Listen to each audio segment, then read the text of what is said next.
नमस्कार दोस्तों, आप सबका स्वागत है सामान्य ज्ञान चैनल पर, जहां आप हर खबर से अपडेट रहते हैं।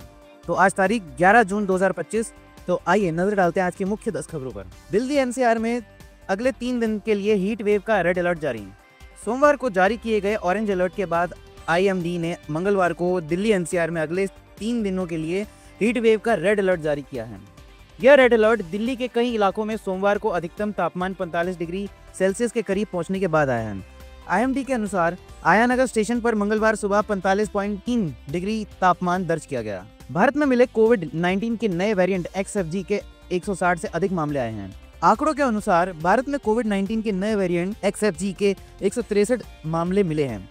लेसेंट जर्नल में प्रकाशित स्टडी के अनुसार कनाडा में पहली बार डिटेक्ट हुआ यह वेरिएंट तेजी से फैल सकता है और यह इम्यून सिस्टम को हराने में सक्षम है।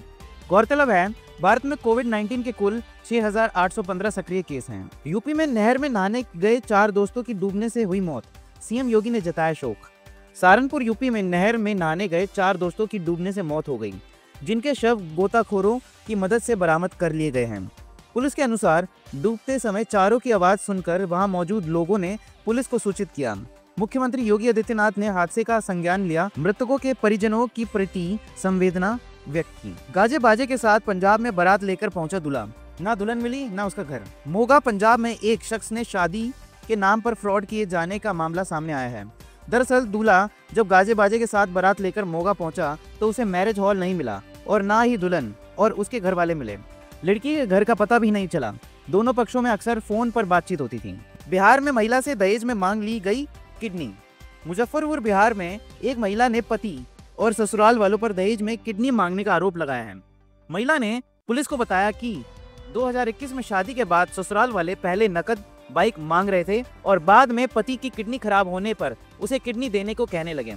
बकौल महिला मना करने पर उसे घर से निकाल दिया गया। मुंबई में बिना ऑटो चलाए 8 लाख रुपए प्रति माह कमा रहे ऑटो चालक पर भारतीय अरबपति ने दी प्रतिक्रिया। अरबपति बिजनेसमैन हर्ष गोयनका ने मुंबई में एक ऑटो चालक द्वारा अमेरिकी दूतावास के बाहर खड़े होकर वहां आने वाले लोगों के बैग रखकर 5 से 8 लाख रुपए प्रति माह कमाए जाने पर प्रतिक्रिया दी है।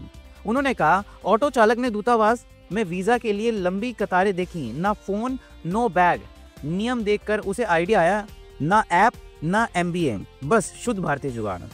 यूपी में मोबाइल से निर्देश देकर स्टाफ से इलाज करवाता रहा डॉक्टर, 5 साल की बच्ची की हो गई मौत।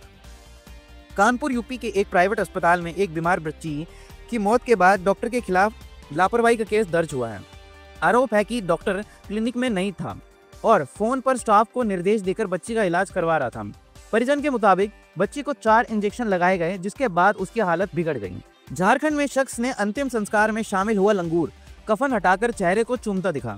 देवघर झारखंड में जामुमो के एक नेता के अंतिम संस्कार में एक लंगूर शामिल हुआ और उनके चेहरे से कफन हटाकर चेहरे को चूमता दिखा, जिसका वीडियो वायरल हुआ है। लंगूर काफी देर तक मृतक के सिरहाने बैठकर उसे निहारता रहा और उनकी चिता पर भी बैठ गया। लोगों के मुताबिक नेता का उस लंगूर से काफी लगाव था। गूगल मैप के बताए रास्ते पर चलने के बाद यूपी में निर्माणाधीन फ्लाईओवर से लटकी कार।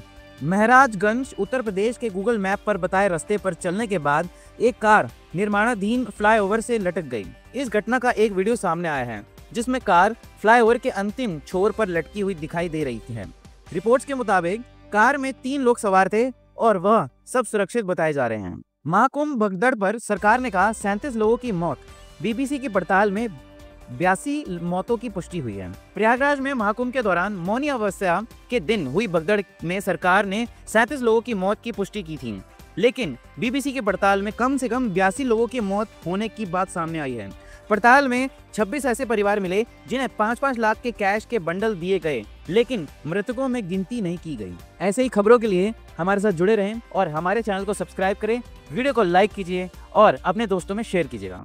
धन्यवाद।